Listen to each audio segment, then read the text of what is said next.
살다 보면 문득 이런 생각이 들 때가 있습니다. 그때 그렇게 하지 말걸. 조금만 더 참았더라면 어땠을까? 그 말 한마디만 하지 않았더라면. 지나간 일들이 마음을 붙잡고 놓아주지 않을 때가 있습니다. 그 일들을 생각하면 잠이 오지 않고 가슴 한쪽이 답답해지곤 합니다. 그러실 수 있습니다. 그건 누구나 겪는 자연스러운 마음의 흐름입니다. 그러나 그 생각에 오래 머무를수록 오늘이라는 소중한 하루가 점점 빛을 잃게 됩니다. 오늘은 부처님의 말씀을 통해 지나간 일에 마음 빼앗기지 않는 법을 함께 나누고자 합니다. 그 안에서 마음이 한결 가벼워지는 길을 찾아보겠습니다. 과거에 머무르지 말고 미래를 꿈꾸지 말라. 오직 지금 이 순간에 머물라. 수타니파타. 이 짧은 말씀 속에는 우리의 괴로움을 풀어낼 열쇠가 담겨 있습니다. 이제 하나씩 부처님의 가르침을 따라 마음을 살펴보겠습니다. 첫 번째, 후회는 마음의 짐을 더 무겁게 만듭니다. 사람은 누구나 실수를 합니다. 그 실수를 반복해서 떠올릴 때 마음은 점점 어두워지고 스스로를 괴롭히게 됩니다. 예를 들어 이런 경우가 있습니다. 자식에게 무심했던 말 한마디가 계속 떠오를 때, 젊은 시절 기회를 놓친 기억이 밤마다 찾아올 때, 직장에서 오해로 관계가 틀어졌던 일이 마음에 남을 때, 떠나간 사람에게 하지 못한 말이 자꾸 생각날 때, 그때마다 마음은 다시 그 시점으로 돌아가 버립니다. 부처님께서는 말씀하셨습니다. 이미 지난 일에 집착하면 그 일은 다시 현재를 무너뜨린다. 이 말은 우리가 과거를 되돌릴 수 없다는 단순한 뜻이 아닙니다. 과거의 기억을 붙잡는 순간 지금의 평온함이 무너진다는 경고이기도 합니다. 후회는 잘못을 되풀이하지 않게 하는 깨달음이 될 수도 있습니다. 하지만 거기 오래 머물면 그건 더 이상 깨달음이 아니라 고통이 됩니다. 그래서 부처님은 후회를 멈추는 첫걸음으로 지금 이 순간을 자비롭게 바라보라 하셨습니다.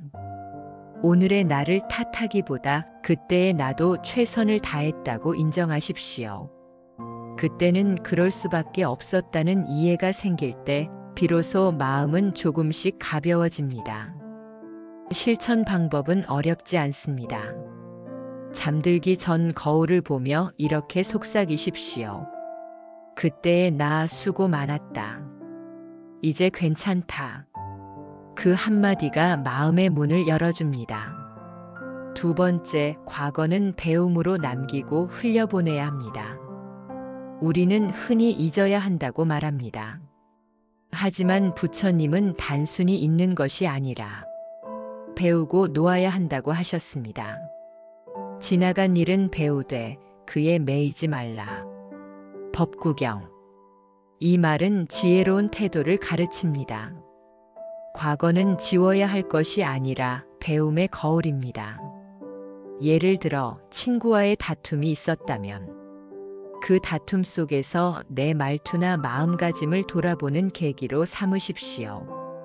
건강을 잃었던 시절이 있었다면 지금의 삶을 더 소중히 여기는 마음으로 바꾸어 보십시오. 사업에서 실패를 겪었다면 그때 얻은 경험을 통해 새로운 길을 찾으십시오. 과거의 상처가 다시 떠오를 때마다 그 일을 공부하듯 바라보면 마음의 힘이 자라납니다. 그때의 아픔이 오늘의 나를 단단하게 만든다는 사실을 느껴보십시오. 실천 방법으로는 하루 한 번 조용히 앉아 지난 일을 떠올려 보십시오. 그 일에서 배운 점 하나를 메모로 남기십시오. 그러면 후회가 지혜로 바뀌게 됩니다.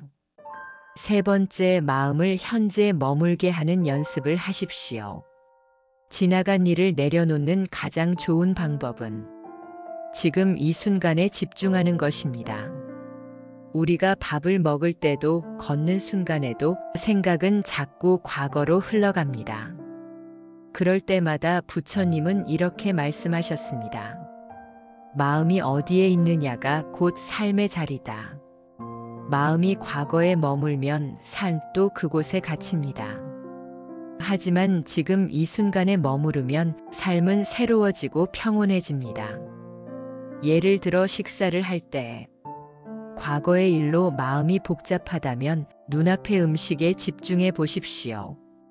한 숟가락의 따뜻함이 지금의 삶을 알려줍니다. 걷는 동안 바람의 감촉을 느껴보십시오. 그 순간 과거의 생각은 조금씩 사라집니다. 이런 단순한 집중이 마음의 평화를 되찾는 첫걸음입니다. 실천 방법으로는 하루 5분이라도 호흡 명상을 해보십시오.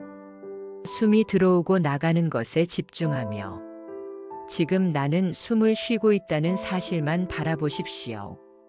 그 짧은 시간 동안 과거의 그림자가 사라지고 현재의 고요함이 깃듭니다. 4번째, 나를 용서할 때 비로소 자유로워집니다. 지나간 일을 떠올릴 때 가장 괴로운 것은 사실 타인이 아니라 나 자신입니다. 그때 왜 그렇게밖에 못했을까? 조금만 더 참았더라면 좋았을 텐데. 이런 생각이 스스로를 괴롭힙니다. 하지만 부처님은 말씀하셨습니다. 자신을 미워하는 이는 평화를 얻지 못한다. 법구경. 스스로를 용서하지 못하면 아무리 좋은 말을 들어도 마음은 다친 채 남습니다. 용서는 과거를 지우는 것이 아니라 그 일에서 자유로워지는 과정입니다. 그때의 자신을 이해하고 품어주십시오. 당시에 나도 부족했지만 그만큼 최선을 다했음을 인정하십시오. 실천 방법으로는 하루 1번 자신에게 편지를 써보십시오. 그때의 나는 많이 힘들었지만 이제 괜찮다. 그 문장을 마음에 새기면 과거는 더 이상 상처가 아니라 추억으로 변합니다.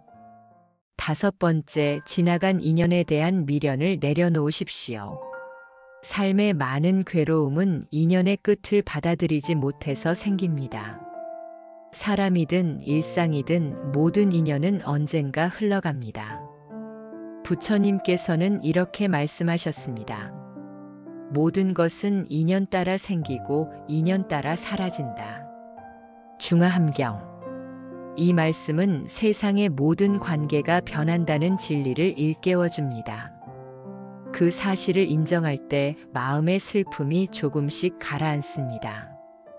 예를 들어 멀어진 친구가 생각날 때, 떠나간 가족을 그리워할 때, 끝난 인연에 대해 마음이 남을 때, 그것은 그만큼 여러분의 마음이 깊고 따뜻하다는 증거입니다.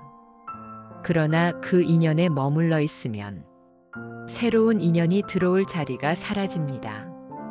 떠난 인연을 원망하지 말고 그 인연이 내 삶에 남긴 선한 흔적을 기억하십시오. 실천 방법으로는 매일 아침 감사의 마음을 담아 한 사람을 떠올려 보십시오. 그 사람에게 마음속으로 이렇게 인사하십시오. 고마웠습니다. 이제 편히 놓겠습니다. 그 순간 마음은 훨씬 가벼워질 것입니다. 6번째, 지금 이 순간을 감사로 채우십시오. 과거의 일에 마음을 빼앗기는 이유는 지금의 행복을 느끼지 못하기 때문입니다. 부처님은 이렇게 말씀하셨습니다. 감사는 행복의 씨앗이다. 지금 이 순간 차 한 잔의 따뜻함을 느끼고 창밖의 햇살을 바라보며 그것만으로도 충분히 행복할 수 있습니다. 감사는 마음을 현재로 데려오는 힘입니다. 오늘 하루 눈을 뜰 수 있음에 감사하고, 걸을 수 있음에 감사하고, 누군가 내 곁에 있음에 감사하십시오. 그 마음이 쌓일수록 과거의 미련은 자연스레 힘을 잃게 됩니다. 실천 방법으로는 잠자기 전 감사 일기를 써보십시오. 작은 일이라도 좋습니다. 오늘은 밥이 맛있었다. 하늘이 맑았다. 그렇게 감사의 마음을 쌓아가면 과거가 아닌 현재가 마음의 중심이 됩니다. 오늘 우리는 지나간 일에 마음 빼앗기지 않는 법을 함께 살펴보았습니다. 첫째, 후회는 마음의 짐을 더 무겁게 만든다는 점. 둘째, 과거는 잊는 것이 아니라 배우고 놓는 것. 셋째, 현재에 집중할 때 마음이 평온해진다는 것. 넷째, 자신을 용서해야 진정한 자유가 온다는 것. 다섯째, 인연의 끝을 받아들이는 지혜. 여섯째, 감사가 지금을 밝히는 힘이라는 것을 나누었습니다. 지나간 일은 이미 지나갔습니다. 그 일을 되돌릴 수 없지만 그 일을 바라보는 마음은 언제든 바꿀 수 있습니다. 이제는 과거가 아닌 지금을 선택하십시오. 그 선택이 바로 여러분의 평화를 만들어냅니다. 오늘도 끝까지 함께 해주셔서 진심으로 감사드립니다. 여러분의 하루가 부처님의 자비와 평온 속에 머물길 바랍니다. 이 영상이 마음의 위로가 되었다면 구독과 좋아요 그리고 댓글로 마음을 나누어 주십시오. 그 마음이 또 다른 이의 위로가 됩니다. 늘 평안하시길 바랍니다. 나무아미타불 관세음보살